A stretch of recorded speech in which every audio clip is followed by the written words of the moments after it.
Au Burundi, les autorités ont lancé des travaux de construction d'un centre de formation polytechnique agroalimentaire financé à 87% par la Banque africaine de développement.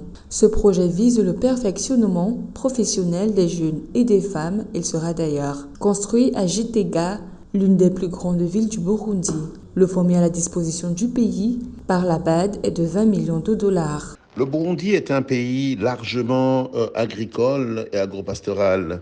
Et c'est un pays, comme vous le savez très bien, qui n'a pas beaucoup de ressources, essentiellement pouvant lui donner des devises, dans la mesure où son taux d'exportation est assez faible.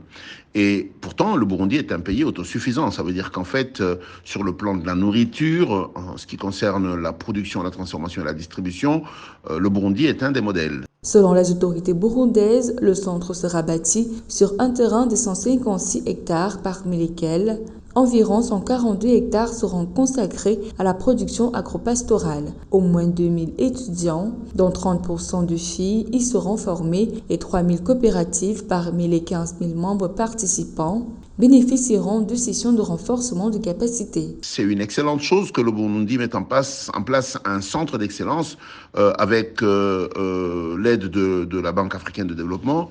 Il faut d'ailleurs noter qu'un projet similaire a été essayé en RDC, et on l'a appelé PEJAB, il a bien échoué. Et ce serait très bien que le Burundi le réussisse parce que probablement ça pourra rayonner sur toute la région.